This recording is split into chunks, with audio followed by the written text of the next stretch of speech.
Welcome to Plaza Libertad.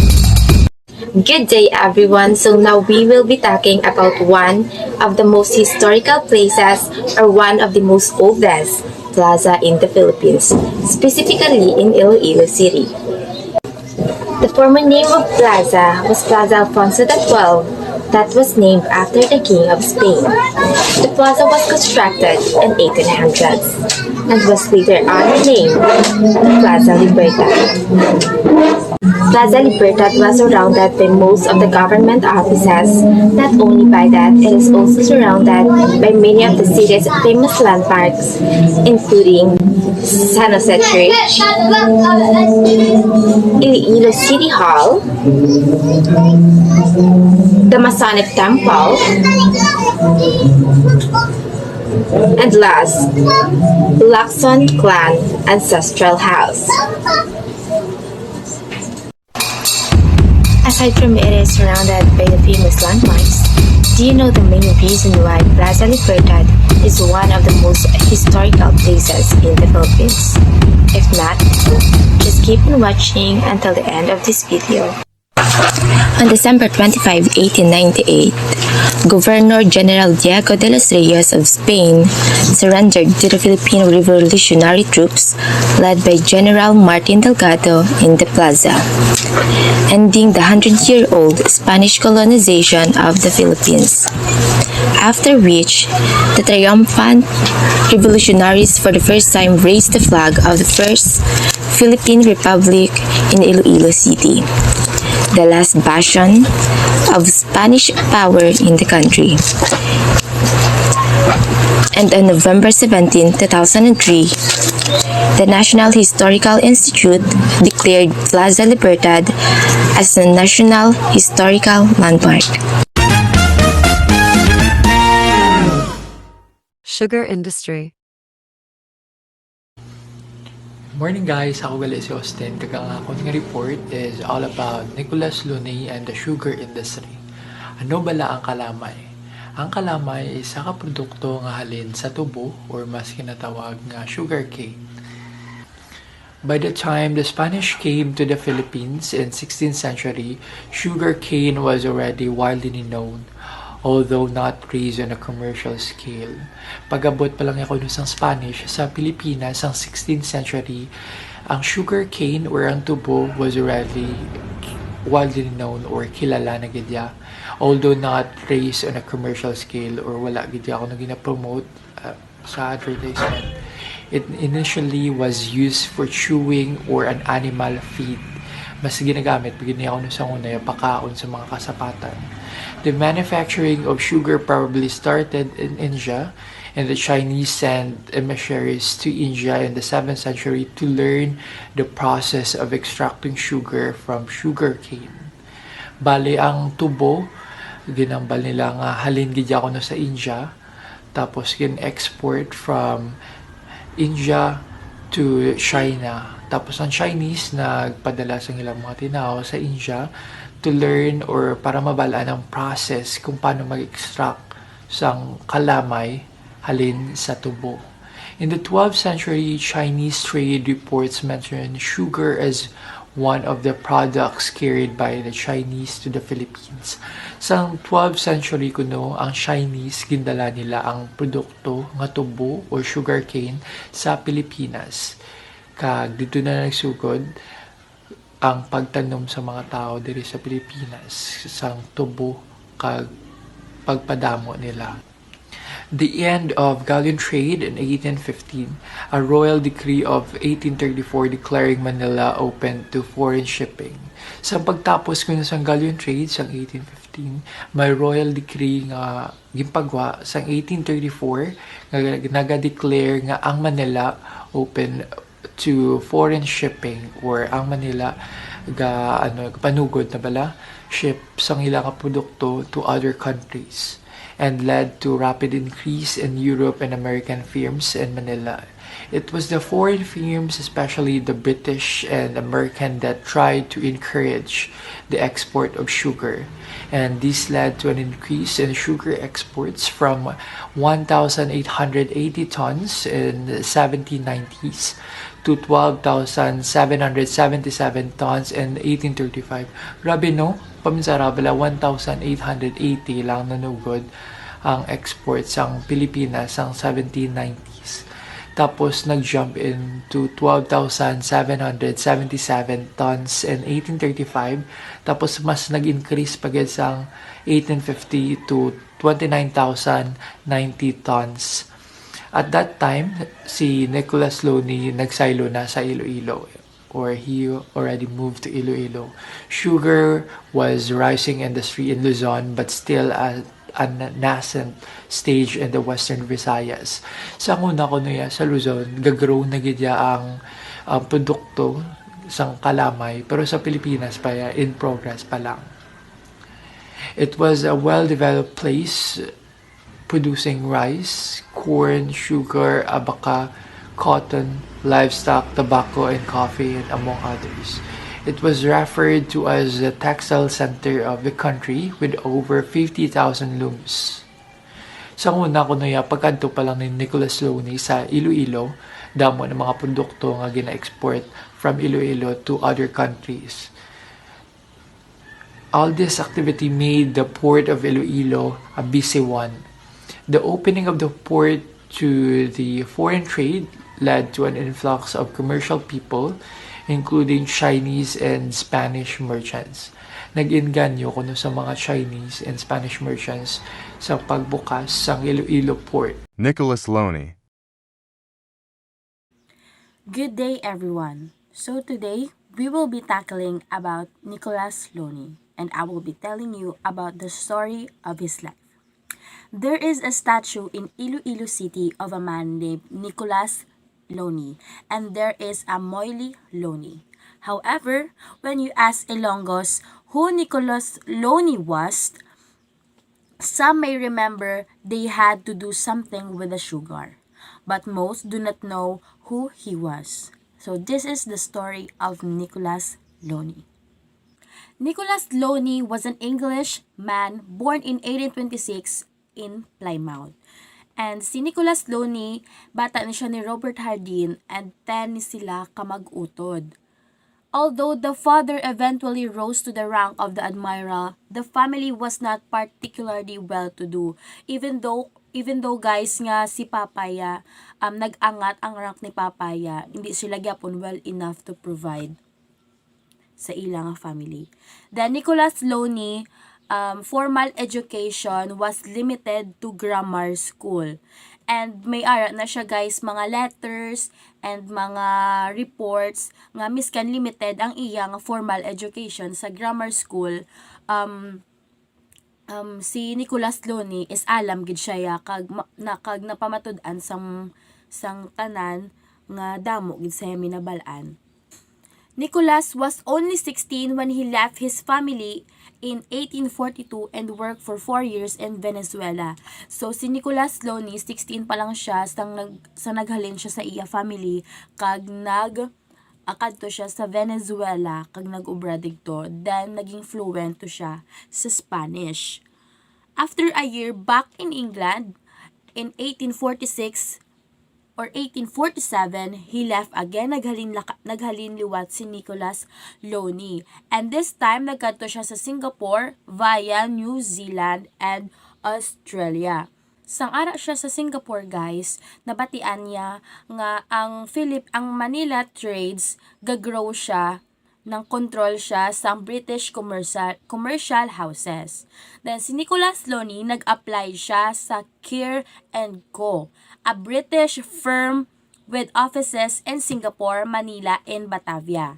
Then around May 1851, Nicholas gin-appoint siya sa isa ka department sang firm sa Manila kag nag-star siya upod sa Keir Cousins nga si William Jr. and William sa eskolta. Nicholas took an immediate liking to the country and undertook frequent travels outside Manila. So, nanamian to siya sa Manila kag naglagaw-lagaw sa. Then, si Nicholas Loney is also an avid reader of books and journals. And si Nicolas ng nakaget along gid siya sa mga employers ito, and sang 1855 ginbilin sa iya ang Manila office upod kay Robert Hardin. Since he spoke Spanish, gakabudlayan si Nicolas Loni mangita friends, no, nga maupod ya. So gina-enjoy na lang iya nga self sa tortilla, an informal evening for pleasant talk over tea or chocolate. And later that year, Nicolas Loni resigned from Kiev to return to England. So nag-resign si Loni kag nagbalik siya sa England. However, this plan was opposed by a major local development. A royal order was issued in September of 1955 approving the opening of 3 more ports. So may royal order nga gin-issue sang September of 1955 nga ma-open sang 3 pagid ka ports. And ang ini nga ports nga foreign ports para sa mga foreign trade is sa Sual, sa Iloilo, and Zamboanga. In anticipation of this decision, the British consul in Manila had asked British merchants in Manila to nominate candidates for the position of British Vice Consul. So, nag-decide sila nga manominate sila sa himuon nila nga British Vice Consul, and napilian gid sa tanan and agreehan gid sang tanan is si Nicolas Loni nga gin-abort yang iya nga plan para balik siya sa England. And sang June 11, 1856, gin-appoint si Nicolas Loni nga maging vice consul sa Iloilo. Digto siya, amo na siya nga nakakadto siya sa Iloilo. In his letters, nang hindi ma-explain ni Nicolas Loni kung nga aging pili iya ang Iloilo. In a letter of February 1857, he refers to as a forgotten dot of the universe. So let's proceed to Nicolas Loni's early years in Iloilo. So nag-order si Loni nga mapakonstruct siya building for the vice consulate in Iloilo. Since kadugay pa nga magbuhat sa building, nag-rent na lang siya balay sa Haro, 4 kilometers away. So ang balay sa Haro is nang ara siya sa corner sang Town Plaza, and ang iya nga pag-stay digto sa nagpataas sang European residency digto sa Haro. Also, Nicolas Loni like to take morning walks, and during sang iya mga morning walks, may kakakita siya nga plant and gina-collect ya na kag ginapadala ya sa friend ya digto sa Edinburgh. On the side, he did some business on his own account by bringing goods from Manila for sale in Iloilo, but not with any great success. So si Nicolas Loni nagtry siya nga mag-business, no, sang mga goods nga halin sa Manila ginapadala sa Iloilo para ibaligya. Pero ang amoy na nga business is wala gid siya naging success. So, also, isa sa mga responsibilities ni Nicolas Loni is ang mag-promote sang trade sang British and other foreign commercial houses sa Manila by giving them information about opportunities and acting as their agents. So, may isa pagit sila ka specific challenge nga himuon, which is to promote direct trade between Iloilo and other foreign countries. He considered several products, no, nagpili si Nicolas Loni, nag-decide siya sa mga different products, pero ang napagdesisyonan niya gid nga product is nag-settled siya sa sugar, kay ang sugar is big demand siya sa Europe. And now, let's proceed sa marriage and death ni Nicolas Loni. So, while in Spain, Nicolas Loni age 37. So, siya kuno sa Spain, 37 years old sa, and naluyag siya sa 27-year-old nga babayi nga si Leontine Tratzler. So, in 1865, Leontine and her mother traveled in Hong Kong where he probably married Nicolas. And Lonnie built a new house for them in Tabucan, just across the river where the bridge connects Iloilo to what is now La Paz. So, sa La Paz. 11 months later, a daughter was born, and 2 years after that, a son. Some years earlier, while awaiting sang approval to travel Europe, si Nicolas Loney was joined in Iloilo by his brother Robert. With several partners, Loney acquired a hacienda in Negros, about 3 kilometers from Bacolod across the Matabang River. So nagwa si Nicolas Loney sang hacienda sa Negros. Ang iya nga brother nga si Robert ang nag-manage ka hacienda. So, the hacienda used the most modern machineries and became a favorite visiting place of foreign businessmen. So, naging patok siya sa mga foreign nga businessman. The hacienda was later acquired by the Lacson family, who descendants still own the property today. So, gyapon sa mga Lacson family, ato ang hacienda nga originally ginkuha ni Nicolas Loney. For a short while, from 1866 to 1867, Loney became acting British consul and lived with his family in Manila. So, nag-start si Loney sa Manila. During this time, he proposed a series of reforms to the Spanish authorities to promote economic activity and encourage trade. Then, si Nicolas Loney, nagbalik siya sa Iloilo. But after their second child was born, he and his wife started to think nga magbalik sila sa Europe. This idea slowly developed. He thought of applying for a position of vice consul sa Spain. So, nadumduman niya naman nga mag-apply siya, nga magbalik to siya sa Europe, na napinsaran niya nga mag-apply siya, nga maging vice consul sa Spain. And Nicolas and Leontine decided to live sa Philippines by the end of 1869. And sa mga remaining time, si Nicolas Loney is nagbaka-baka siya obra. Fast forward, while resting at home from a foot injury, he conceived of a plan to once more go up Mount Canlaon to explore it for agricultural and scientific purposes. So, miskan gabatsyag na si Nicolas Loney sang foot injury, napinsaran niya gyapon nga mag-travel sa Mount Canlaon for agricultural and scientific purposes. So, nag-climb siya sa Mount Canlaon around April 17 or 18, 1869, miskan galain ang iya pamatsyag.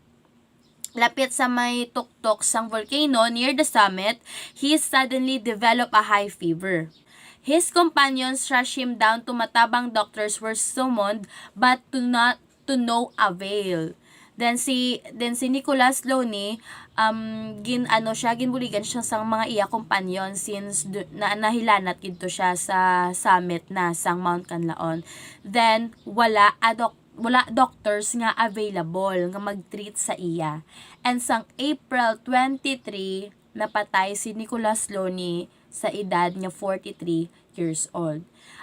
Ang iya burial site was by the seashore facing Point Bundulan on Guimaras. By voluntary subscription among the residents of Iloilo, Haro and Molo, money was raised for the marble obelisk.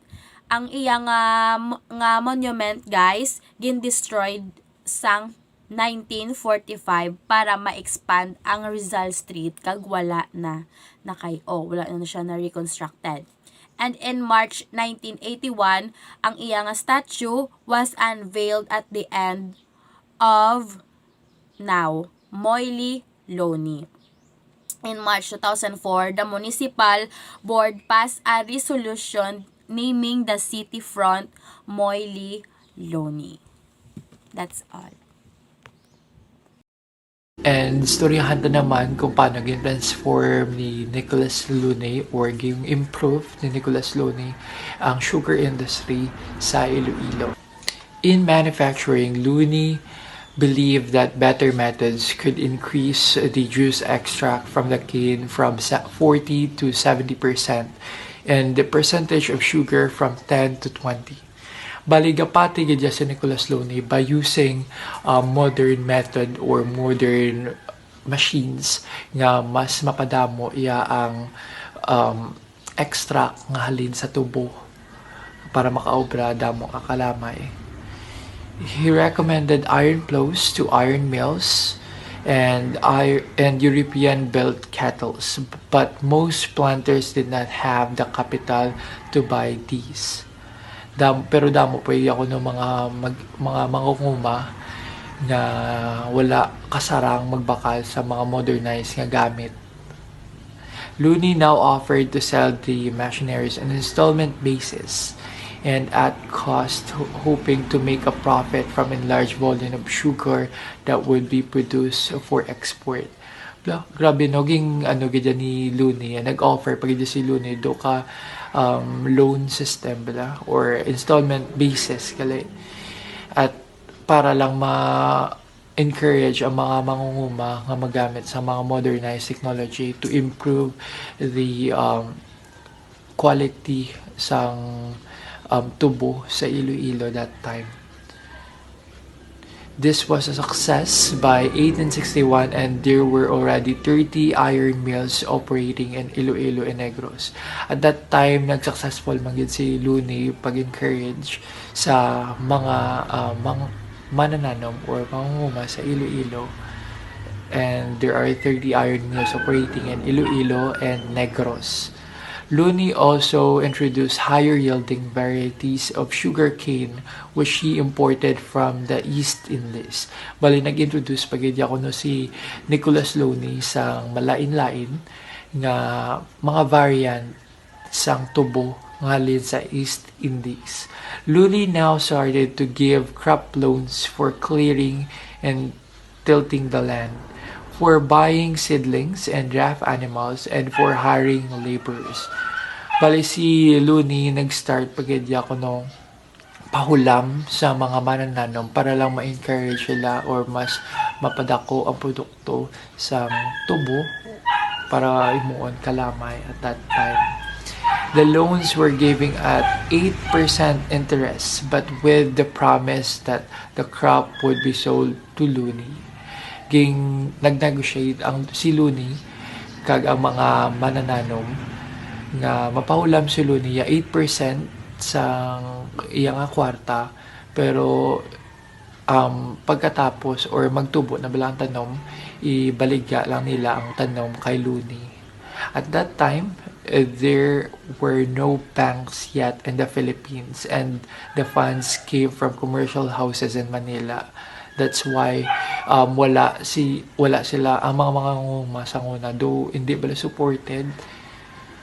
Amo na nga wala sila hulman, amo na nag-initiate na lang si Lune nga mapahulam para lang ma-increase ang produkto sa Iloilo.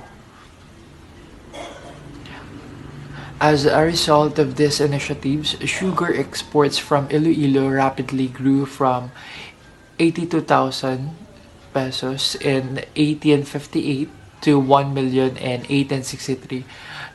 Grabe no pamisarabla sang una ang kwarta or ang value sang kwarta adako from 82,000 in 1858 to 1 million in 1863. Lune even designed a remodeled lorcha to ship the sugar from Negros to Iloilo and set up a shipyard in Buena Vista and Guimaras.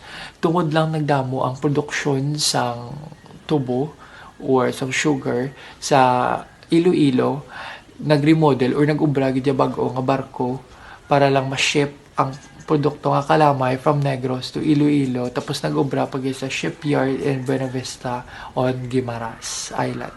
Another consequence was the rise in the value of land and animals, as well as the wages from 12.5 cents a day to 18.75 cents.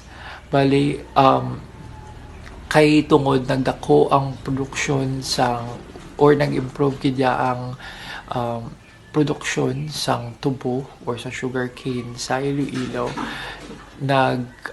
plano or nagpasaka si Nicolas Lunes ang sweldo sa iyang mga mangunguma from 12.5 cents a day to 18.75 cents. Sugar plantation in Negros rapidly grew in size and number, resulting in large-scale migration from Panay to Negros. Dira nagatapos ang karir ni Nicolas Loni, the father of sugar industry in Iloilo. Thank you, guys. Macario Peralta. Good morning, everyone. So for now, let's talk about Macario Peralta Jr., also known as Mac. So Macario Peralta Jr. is a colonel and born in July 30, 1913, and he's a colonel commanding officer 6th Military District, Philippines, with the guerrilla forces. So let's talk about how Macario Peralta involved in Sunburst Plaza and his service in Philippines. So, Macario Peralta, a notable figure in the history of the Philippines, he played a crucial role in the country, fights for independence during the Philippine Revolution and the subsequent Philippine-Japanese War. Peralta served as a general and is especially renowned for his leadership in the battle, a significant conflict during this period. So, Macario Peralta is a general when he sanggin lead niya ang guerrillas forces, which is ang pagwar between sa Japanese kag sa Philippines. Ang part nga gusto i-colonize sang Japanese ang Philippines, which is si Macario Peralta ang galed that time para hindi ma-fully sakop sang Japanese ang Panay, Iloilo. So in this battle, Peralta's bravery and dedication to the Philippine cause were evident. His action and contribution made him a respected and celebrated figure in the Philippine history. Overall, Macario Peralta is remembered for his vital role in the struggle of the Philippines' independence, for his heroism in the face of adversity. So, Macario Peralta was closely connected to guerrilla warfare in the region of the Panay in the Philippines, particularly during the Philippine-Japanese War. Peralta lead guerrilla force, as I said kanina, siya ang nag-lead sang war between sa guerrillas kag sa sang Japanese. So, guerrilla warfare involved irregular hit and run tactics. So, ang guerrillas, ang ilang way of ipagbato bala ang ilang kaulingan is ang hit and run bala lang to the point nga do mga ambush lang kagulpihan ng bala nga which is hindi do may ara di ba do what do you call this mga proper war kung paano ta gayo sa mga gayo sa mga tangkidigira ng mga amuna. So ang sa guerrilla, ang the way nga kung paano sila makipagbato is paagis ang hit and run, tapos mga what do you call this? Mga tactics ba lang ang ginuse nila is ang pag-hit and run, tapos ang ambush. Mga pag-ambush muna. Tapos, next is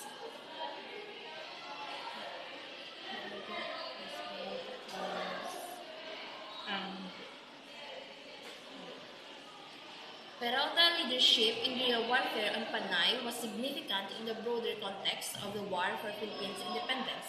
So kung i-summarize ta ang reason nga si Peralta is kag ang together with the guerrillas ng forces is naga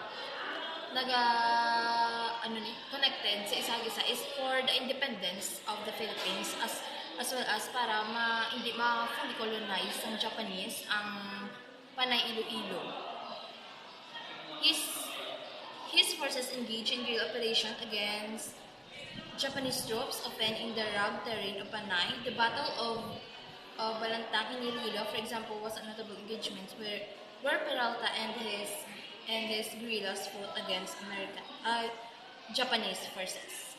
Macario Peralta's role as a guerrilla in Panay Iloilo highlights his dedication to the Philippines caused his involvement in resisting the American occupation during the period of time.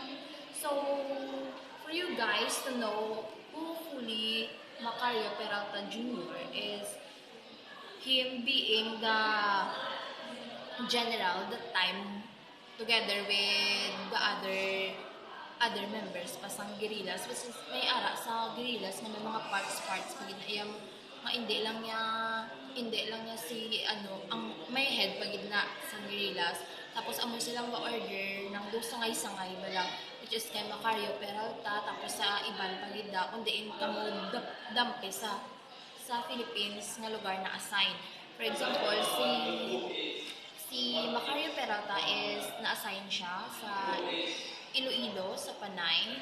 So dira together with sa guerrillas siya, dira sila na assign. So dira iya kung paano yan paano yan bilang i-handle da ang iya nga guerrillas ang guerrillas nga nga troops niya, o paano niya handle kag paano nila i-maintain nga hindi masakop ang amo nga parts ng Philippines.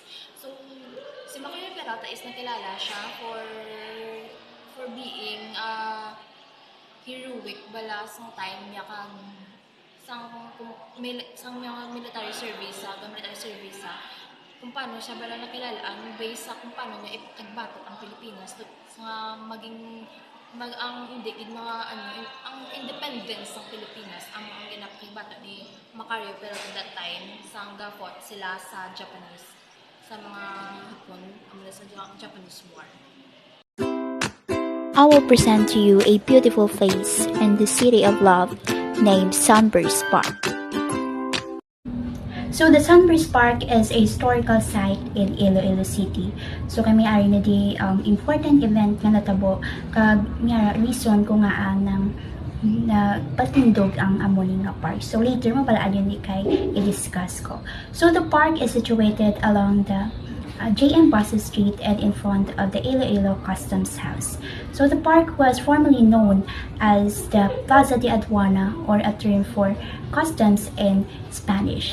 The park was rebuilt with funding from the Tourism Infrastructure and Enterprise Zone Authority, or ang CHESA. So sila ni ang nag-develop kag nag-supervise ang aton nga tourism infrastructure.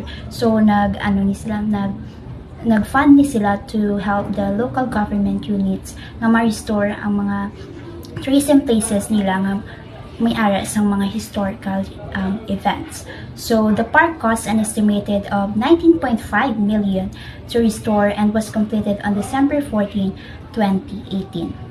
And here is another interesting info about the park. The park was the former site of the Iloilo Freedom Grandstand, which was built in 1955.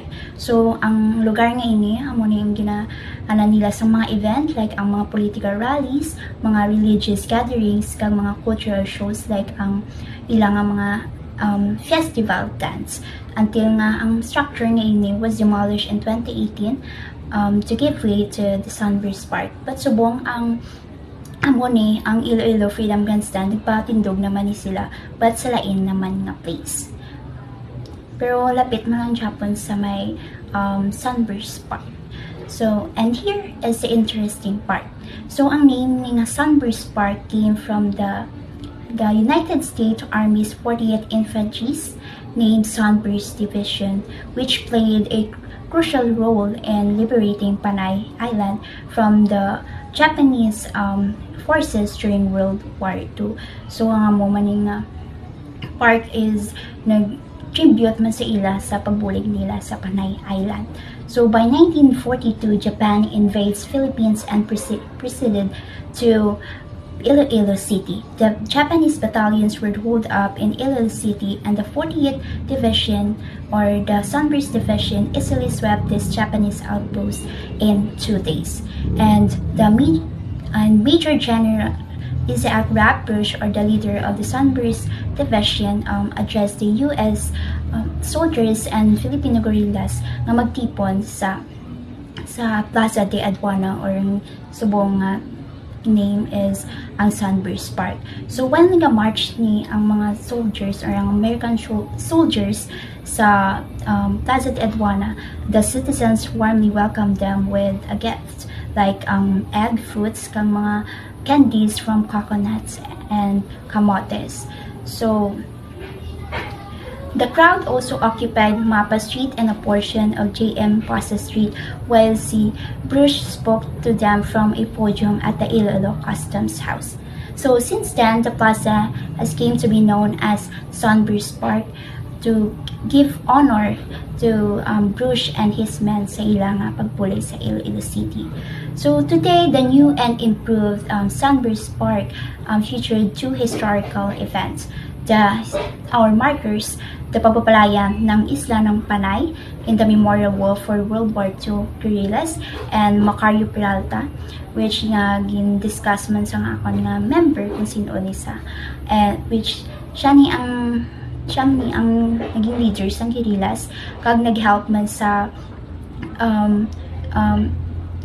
Iloilo City or sa Panay Island nga palaya sila sa mga Japanese forces. So ang diri man nadiging butang iya nga statue sa Sunburst Park para mag-give man tributes sa iya nga mga kin-help sa Iloilo City. So along with a marble wall and statue of Macario Peralta, there is also a walkway, benches, and chess playgrounds nga ma-enjoy sa mga tao sa park na ini.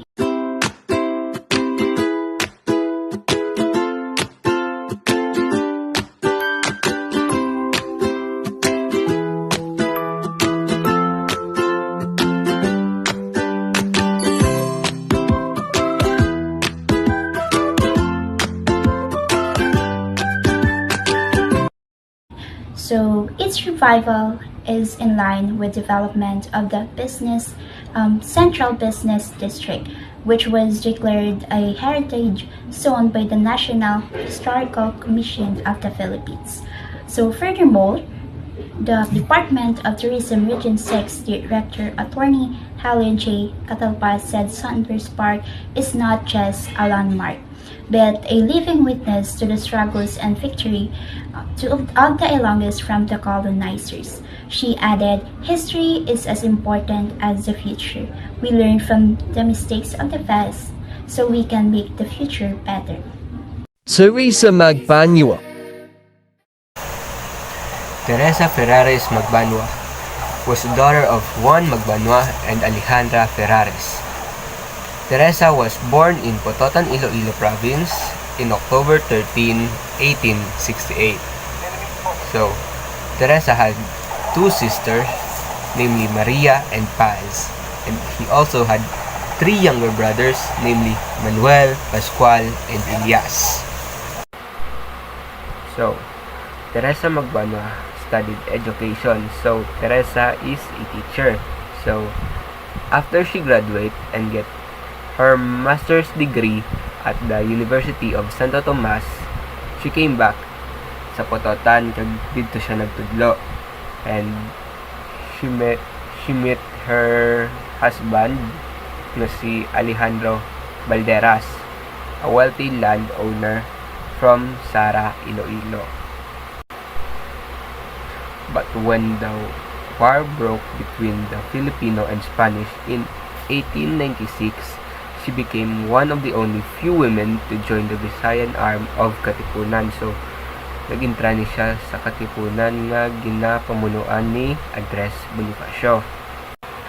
So before siya nag-official member of katipunan, ang asawa niya nga si Alejandro, grabe gid ang tutol nga mag-intra siya sa katipunan kay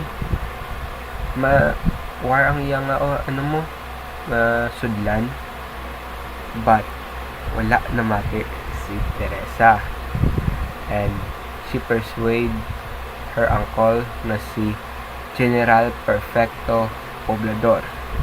Isa niyang kakumand sa northern side at the time.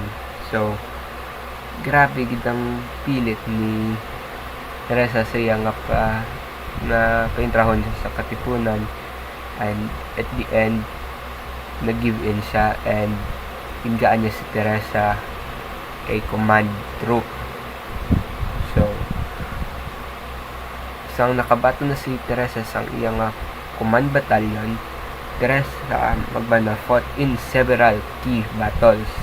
Isa na ang horseback at Battle of Barrio Yanting in December 1898. So diri yan na defeat ang Spanish and earned her nickname, the Visayan Joan of Arc. But wait, who is Joan of Arc? Joan of Arc was a French heroine and martyr who lived in the 15th century. She is known for her pivotal role in the 100 Years' War between France and England, when she led the French army to several victories. Joan believed that God had chosen her to aid in driving the English out of France after seeing visions of saints. Despite being a teenage girl with no military training, Joan quickly gained the trust and admiration of French soldiers and leaders. However, the English eventually captured her and put her on trial for heresy. She was found guilty and burned at the stake, but her bravery and conviction inspired the French to continue fighting and ultimately win the war. Joan of Arc is now a symbol of French nationalism and a revered figure in history. And kay affectionate man siya doon sa iyang mga upod ng isa pa gid siya ka nickname, which is Nanay Isa. After the Spanish War, nang isa pa gid nga nag-colonize sa aton, which is ang American. So during the Philippine-American War, Banwa participated in several battles against American forces. So sa amon nga time niya, upod din naman niya ang iya nga duwa ka brother, which is si Pascual and si Elias. After initial defeat of the Filipino Revolutionary Forces to retook the town of Jaro. So after naperde ang mga Pilipino sa Amerikano, nang gid nila gintingwaan gid nila nga makuha ang town of Jaro sa mga Amerikano. And in March 1899, in recognition of her military contribution, she given a prominent part in celebration, leading her troops on a white horse. So, but tragedy strikes. So, ang manghod ni Teresa nga si Pascual napatay at the age of 25. And ang Isaya pagid ka manghod ni si Elias napatay man at the age of 19. So another loss for Teresa Magbanwa is when the Filipino regional headquarters in Santa Barbara fell into American forces in 1990s. And after sang na-surrender sa American forces ang headquarters sa Santa Barbara, nag-farming sila ni Teresa Magbanwa kag ang iyang asawa. But wala na natapos ang story ni Teresa Magbanwa. So sang World War II, hindi na siya active fighter kay tigulang na si Teresa Magbanwa. But nang he gabulig siya sa kung ano lang ang makaya nga magbulig sa mga guerrillas. And after nag-outbreak ang war, napatay ang iyang asawa nga si Alejandro Valderas. Then, after that, para makabulig pagid siya sa mga guerrillas, ginbaligya iya ang property sa Iloilo para makabulig sa financially sa mga guerrillas. And after the World War II, nag-move siya si Teresa Ferrares magbanwa sa Pagandian, Zamboanga, and she lived there with his sisters na si Paz ug si Maria. And after her husband died and he had no child, Magbanwa died in August 1947, and with her burial unannounced and only attended by relative and closest friends. So, while there are no official record that prove Magbanwa was commissioned officer, but she was referred as honorary general in many texts. Thanks for watching. Don't forget to subscribe for more videos.